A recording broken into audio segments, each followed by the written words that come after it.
May 1952. Rosalind Franklin adjusted the X-ray crystallography equipment in her lab at King's College, London. She was attempting something extraordinarily difficult, capturing an X-ray diffraction image of DNA clear enough to reveal its molecular structure. DNA was known to carry genetic information, but no one knew its shape. How did it work? How did it replicate? The answers were locked inside its structure, and Franklin was the best crystallographer in the world at extracting those answers. She had spent months purifying DNA samples, perfecting humidity levels, calibrating exposure times. And then, on May 6, 1952, she captured it. Photo 51, the clearest X-ray diffraction image of DNA anyone had ever seen. And to a trained eye, it revealed everything. The structure was a double helix, two intertwined strands spiraling around each other. Franklin knew immediately what she was looking at. She had discovered the secret of life, but she didn't know that two men at Cambridge University were about to steal it. Before we continue, your like and subscription are essential. They tell YouTube that stories about women whose work was stolen matter. Thank you.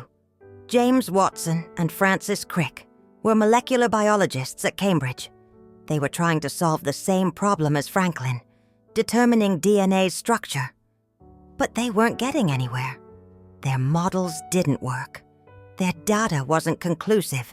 They needed better evidence. And then, without Franklin's knowledge or permission, they got it. Maurice Wilkins, Franklin's colleague at King's College, showed Photo 51 to Watson. Just showed it to him.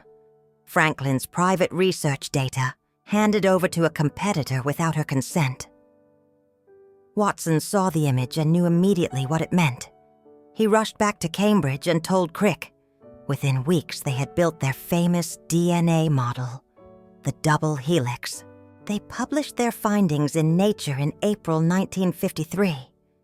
It was groundbreaking, revolutionary, and it was based almost entirely on Rosalind Franklin's data they had accessed without her permission.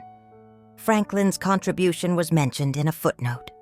A single sentence, her photograph, the photograph that made the discovery possible, was published in a separate paper, presented as supporting evidence for Watson and Crick's model. She was credited with good technique. They were credited with genius.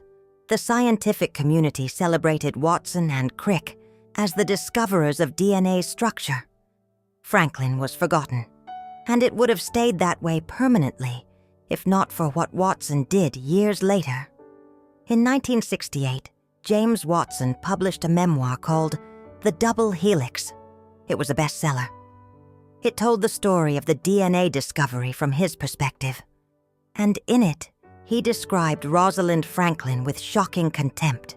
He called her Rosie, a nickname she never used and hated.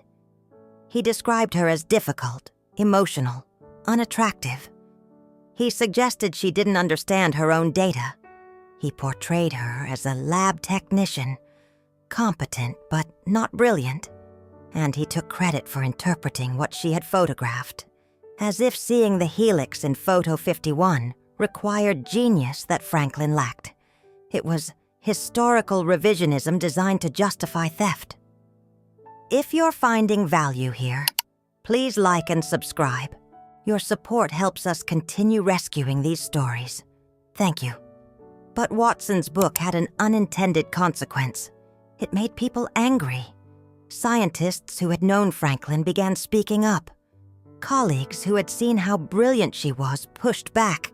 Her friend Anne Sayre wrote a counter-biography, defending Franklin's reputation. Slowly, the truth emerged. Rosalind Franklin wasn't a bitter lab technician. She was a world-class scientist who had been systematically undermined, dismissed, and robbed.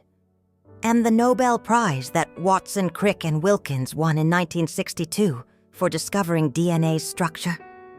It should have included her name. It couldn't, technically. Franklin had died in 1958 of ovarian cancer at age 37. The Nobel Prize isn't awarded posthumously.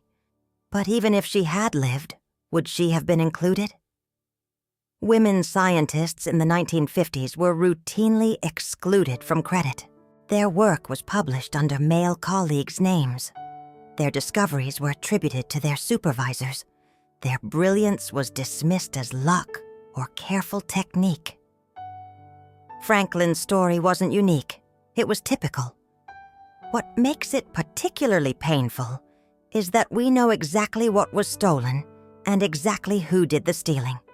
Photo 51 is one of the most famous scientific images in history. It hangs in museums. It's in textbooks worldwide. Every biology student learns about the double helix. But until recently, most had never heard Rosalind Franklin's name. That's changing now. In the past 2 decades, historians have re-examined the DNA discovery. Franklin's contributions are finally being acknowledged. Her name appears alongside Watson and Crick in reputable histories. Science museums credit her properly, and a new generation of women scientists cite her as an inspiration, not just for her brilliance, but for her resilience in a field designed to exclude her. Rosalind Franklin died too young. She never knew her work would become foundational to all of modern molecular biology. She never saw the Nobel Prize awarded for research based on her data. She never got to confront Watson's dismissive portrayal of her in his memoir. She simply did the work, produced the evidence, and died before history could record her properly. But we can record her now. We can tell the truth. We can say clearly, Rosalind Franklin discovered the structure of DNA. Watson and Crick built a model based on her discovery, and they won fame and prizes for work that wasn't entirely their own. Every woman in STEM who has watched a man take credit for her ideas, every scientist who has been excluded from recognition, every brilliant mind dismissed because of gender, they all carry a piece of Rosalind Franklin's story. And the fact that we're finally telling it matters, because recognizing past injustice is the first step toward preventing future ones. If this story moved you, your like and subscription make a real difference. They help us continue telling the truth about brilliance the world tried to erase. Thank you for being here.